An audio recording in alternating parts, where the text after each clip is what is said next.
Conquering stage fear. Yes, you can do it, absolutely, and I'm going to show you how in this module.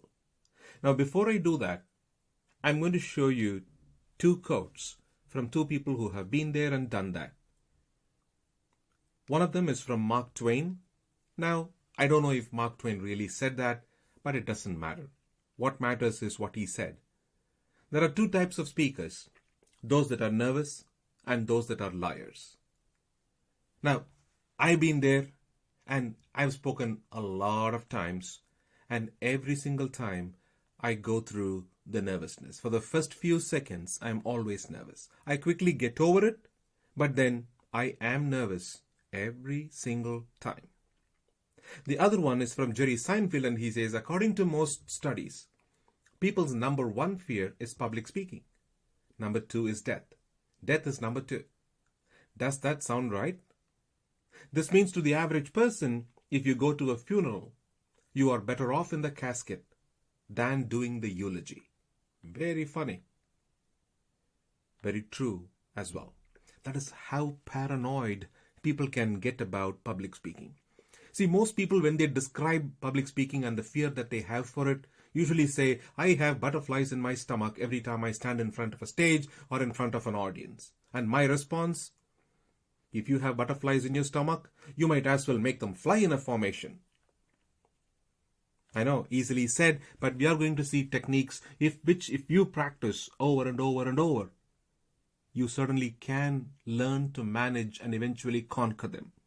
The simplest of it all, the most important one in my mind, is the need for preparation. I know, it sounds simple, easy, but most people don't prepare enough, either because they know the subject so very well, they have done it so very many times. But then nothing substitutes for preparation. Getting the material together, practicing it over and over and over.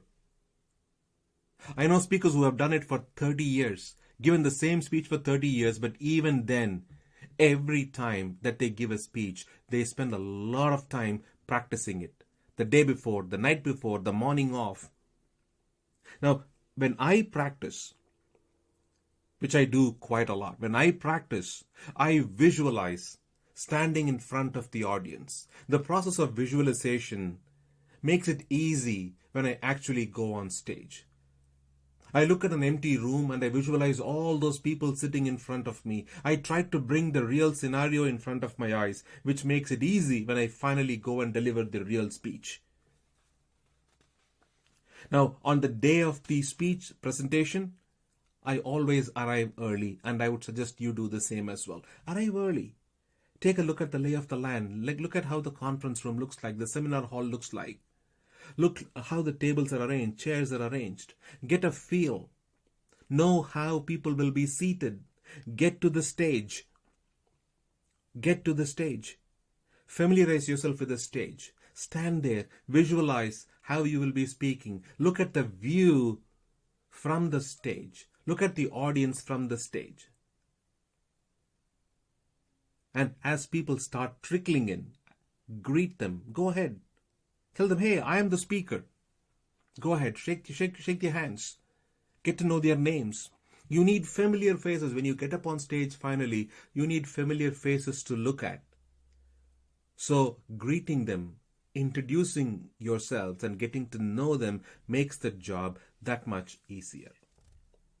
Now, because you have prepared and practiced, I want you to draw upon your confidence. See, you took a lot of time assembling the material. So that should, and you prepared, and you practiced. And that should give you enough confidence. Now, focus on that confidence. Remember how good you are. Because all of the audience, even if there are going to be 1,000 people in the audience, none of them had the time to prepare and practice like you did. And that makes you the very best person to deliver that speech that day. You have to believe that you are the best person. Give yourself that credit. Trust me, a little vanity goes a very long way. And for that reason, the audience should be lucky to have you there and give the speech. Give yourself that permission. and that makes you an expert. The audience is lucky to have you, and that makes you an expert. You know more about the subject than them because you have prepared, you have practiced. Now let me ask you a question. Would you have trouble talking to the audience one-on-one, any one person in the audience one-on-one? I hope not. Because any of us can hold a conversation with one person with ease, no matter who they are. Now imagine talking to a group. Now if the individual doesn't scare you, why should a group of them scare you? See, we talked about greeting the audience, and that is precisely why we greeted the audience, because we wanted to know them by person. So if the individual does not scare you, the group should not scare you as well.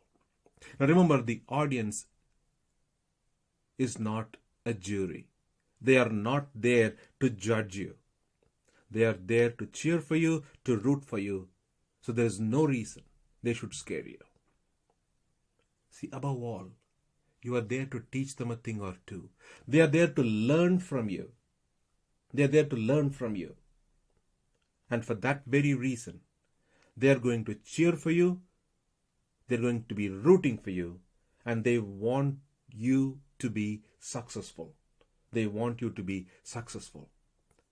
So if an individual doesn't scare you, a group should not scare you as well.